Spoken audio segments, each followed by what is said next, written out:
Bonjour tout le monde, bienvenue sur ma chaîne YouTube Le Labo des langues d'Emma et aujourd'hui je suis ravie de vous retrouver pour une nouvelle vidéo.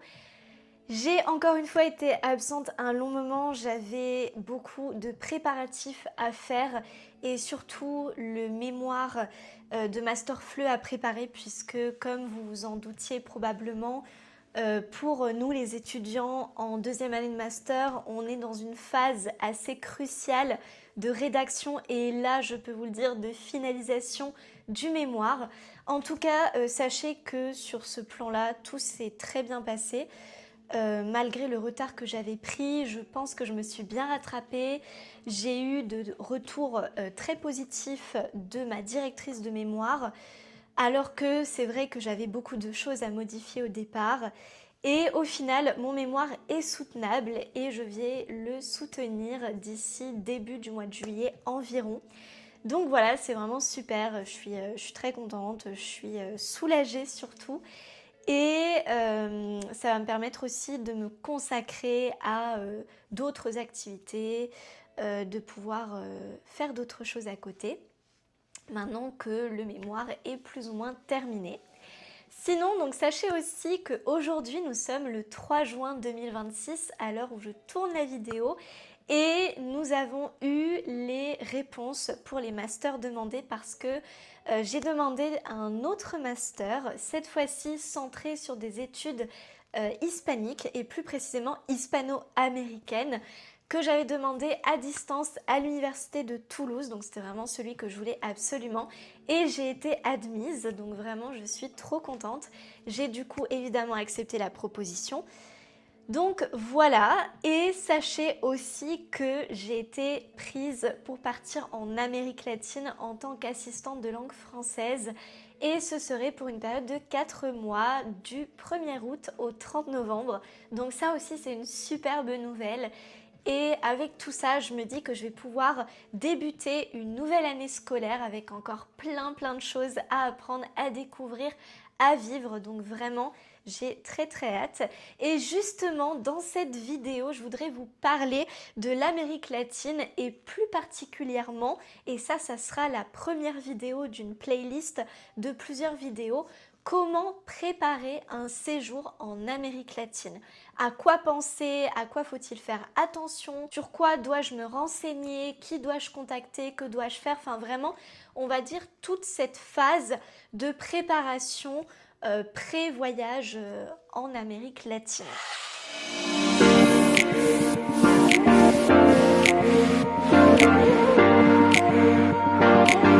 Que vous partiez une semaine, un mois ou un an en Amérique latine, c'est quand même un voyage, on va dire, qui n'est pas très près d'ici. C'est quand même un long voyage que vous allez préparer et il y a beaucoup de choses à faire. Bon, évidemment, si vous partez qu'une semaine, vous verrez que certaines recommandations que je vais vous donner ne seront pas forcément très nécessaires. Là, je vais surtout parler pour ceux qui partent au moins un mois en Amérique latine. D'ailleurs, c'est en général la période de temps, je pense, qui est la plus souvent optée pour les touristes, les Européens, parce que c'est un voyage qui déjà coûte cher en raison du coût des billets d'avion. Un trajet qui est très long aussi, donc vous n'y allez pas en général pour une semaine. Le minimum, c'est 2-3 semaines et la plupart du temps, les gens y vont pour un mois, entre 2 semaines et un mois. Donc moi, je vais vous parler vraiment de ces personnes qui partent au moins un mois en Amérique latine. Alors, que doit-on faire ? Première chose, en ce qui concerne la santé, je pense que c'est la première chose et la plus importante de se renseigner sur la situation sanitaire du pays dans lequel vous envisagez soit de voyager simplement en tant que touriste, soit de travailler, soit même de résider. Il est très important de s'informer sur la situation sanitaire du pays. Donc évidemment que vous alliez en Argentine, au Chili, au Pérou ou en Colombie, vous n'aurez pas forcément les mêmes situations sanitaires. Et même au sein du pays, en fonction de la zone, surtout que l'Amérique latine est vraiment un continent qui présente différents climats et des zones qui peuvent, voilà, on peut passer d'une zone désertique à une zone tropicale, à une zone humide. Donc c'est important, voilà, de se renseigner là-dessus. Et pour cela, vous n'avez qu'à vous renseigner directement sur le site du gouvernement. Vous allez retrouver tout un tas d'informations pour tous les pays du monde. C'est vraiment très pratique et moi, c'est ce que j'ai fait en tout cas pour obtenir un certain nombre d'informations que je recherchais. Et une fois que vous vous êtes informé de la situation sanitaire du pays, moi ce que je vous recommande, et ça c'est vraiment à faire au moins un mois avant votre départ, c'est de prendre un rendez-vous chez votre médecin. Déjà pour faire un petit bilan de votre état de santé, pour voir que quand même vous ne présentez pas des problèmes importants qui pourraient mettre en danger votre santé si vous partez, etc. Donc ça peut être utile. De deux, pour aussi refaire un point sur les médicaments que vous avez, surtout on va dire, la trousse de secours de base, donc que vous ayez bien du paracétamol, que vous ayez bien tout ce dont vous avez besoin avant de partir.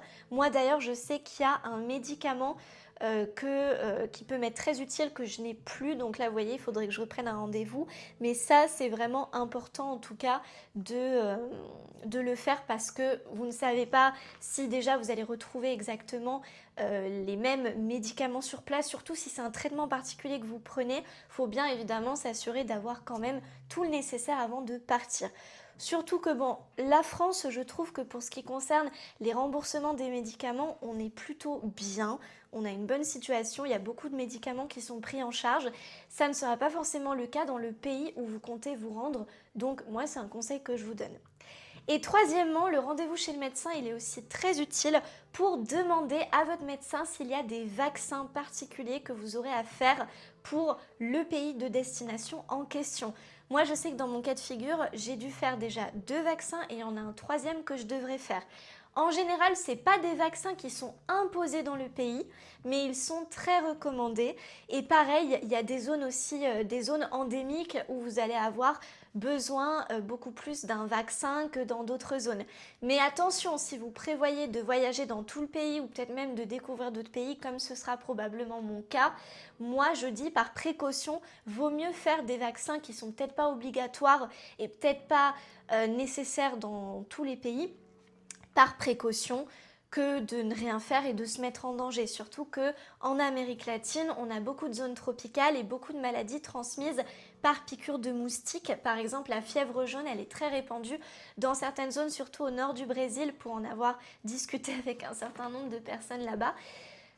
Et aussi, je crois que c'est au Paraguay aussi qu'il y en a. Mais pareil, voilà, on n'est jamais à l'abri. Si vous êtes dans un pays frontalier, une personne peut être porteuse de la maladie, vous la transmettre, ou simplement si vous prévoyez de voyager. Bon, moi personnellement, je sais que ce vaccin, je vais le faire. Mais apparemment, c'est un vaccin un peu dur. Il y en a d'autres aussi. Alors pour l'Amérique latine, moi j'ai fait l'hépatite A et la typhoïde. C'est les deux qui sont très recommandés. Ensuite, donc, vous avez la fièvre jaune, donc transmise par piqûre de moustique. Bon, des maladies transmises par piqûre de moustique, il y en a énormément. Vous avez aussi la dengue, vous avez aussi le chikungunya, vous en avez beaucoup. Bon, moi, je ferai, je pense, que la fièvre jaune parce que c'est celle qu'on m'a recommandée. Le médecin m'a pas du tout parlé des autres parce qu'en général, c'est des maladies qui sont pas mortelles, qui sont vite... Il n'y a pas vraiment de traitement, mais simplement, on s'en remet assez rapidement, alors que la fièvre jaune, elle est quand même mortelle dans 20 à 60% des cas, donc c'est quand même pas rien. Et après, vous avez, mais alors là, je pense seulement dans certaines zones, ça peut être vacciné contre la rage et contre le paludisme. Voilà, je vous ai fait un petit cours là de santé, mais voilà en tout cas toutes les précautions que vous pouvez prendre pour la santé. Donc ça, c'est la première chose, se renseigner sur la situation sanitaire du pays. Deuxième chose, une fois que vous êtes renseigné sur la situation sanitaire, eh bien c'est plutôt pas mal de se renseigner sur les transports. Les transports déjà pour vous rendre dans le pays, parce que nous, traditionnellement, on a envie de penser, bon ok, je sais pas, je veux me rendre à Bogota, capitale de la Colombie. Bon, bah le trajet typique, ça va être prendre un vol Paris-Bogota, mais qui va peut-être me coûter très cher et je pourrais peut-être en trouver un moins cher, même en faisant une escale du genre Paris, Medellín, Medellín, Bogota. Bon, je prends un exemple, c'est peut-être pas vrai ce que je dis, mais en tout cas, pour avoir là encore échangé avec des personnes latino-américaines, je peux vous dire qu'en effet, il est souvent plus rentable d'opter soit pour des escales, alors des fois c'est même des escales dans d'autres pays européens, donc oui ça peut paraître absurde, mais on peut très bien avoir à prendre un vol à l'est de l'Europe pour aller ensuite de l'autre côté. Du genre, je crois qu'il y avait des vols moins chers si on partait, si on prenait un vol jusqu'aux Pays-Bas ou jusqu'en Allemagne et qu'ensuite on prenait un vol direct pour l'Amérique latine. Ça peut être des choses comme ça. En tout cas, c'est très très variable. Et voilà, donc faut pas hésiter là à se renseigner. Bon là, pour le coup, il faut regarder, voir un peu toutes les options de vol qui se présentent. Pour l'Amérique latine, on restera quand même sur des vols. Moi, j'ai pas regardé les bateaux en tout cas, mais je sais que c'est possible. Et après, au sein du pays dans lequel vous rendez, il y a beaucoup de pays qui sont très grands en Amérique latine, le Brésil, l'Argentine, la Colombie, donc en général, là encore, pour avoir échangé avec des personnes locales, ce sont surtout les bus qui sont fréquentés plus que les trains parce que les lignes ferroviaires dans beaucoup de pays d'Amérique latine ne sont pas aussi développées que nous en Europe. Et donc, voilà, par contre, ils ont souvent des services de bus assez développés, voire même plus développés que chez nous. J'étais étonnée de ce que j'ai vu. J'ai vu des bus avec des semi-camas, des camas, donc vraiment des sièges qui sont entièrement inclinables et qui ont l'air beaucoup plus confortables qu'ici. En tout cas, je vous le dirai quand j'y serai si c'est vrai ou pas. Mais voilà. Au sein du pays, donc il y a l'option de prendre soit le bus pour se rendre d'une ville à l'autre. Bon, ça reste très long, c'est des trajets en général qui peuvent durer de 10 à 20 heures. Mais c'est une option, ou sinon vous avez aussi beaucoup de personnes qui prennent des vols nationaux parce que les pays sont très très grands, beaucoup plus grands qu'en France pour certains. Donc ça, c'est bien aussi de se renseigner sur les transports. C'est quand même voilà, une chose importante juste avant de partir. Troisième chose, se renseigner sur les logements. Alors ça, il n'y a rien de mieux que d'échanger avec des personnes locales. Et moi, de mon côté, j'ai quand même de la chance parce qu'avec France Éducation Internationale, c'est ma référente pédagogique qui se charge de me trouver un logement.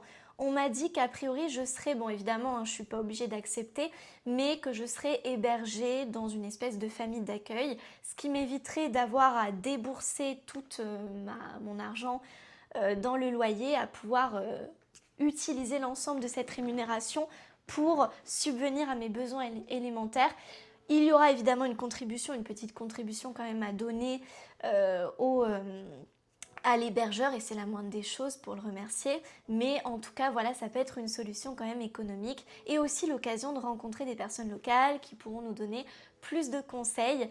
Donc ça, en tout cas, moi, pour avoir discuté, alors ça dépend dans quel pays, mais en Amérique latine, il n'est pas forcément aussi courant de compartir pisos, donc de faire des colocations.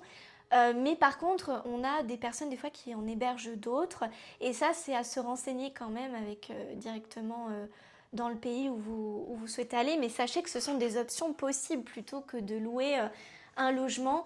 Et surtout, bon, je sais par exemple qu'en Argentine, il y a des logements qu'en général, quand vous les louez, ils ne sont pas meublés. Et si vous y allez comme ça, juste pour quelques mois, comme dans mon cas, c'est pas pratique.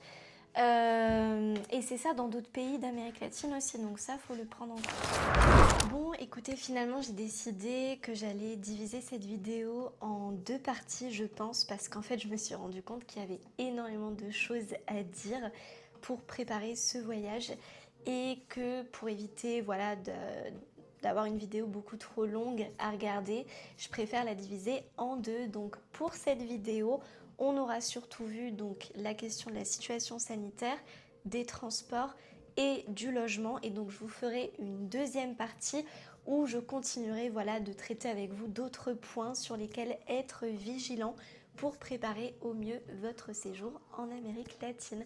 En attendant, je vous souhaite une très belle journée et à très bientôt. Ciao, ciao!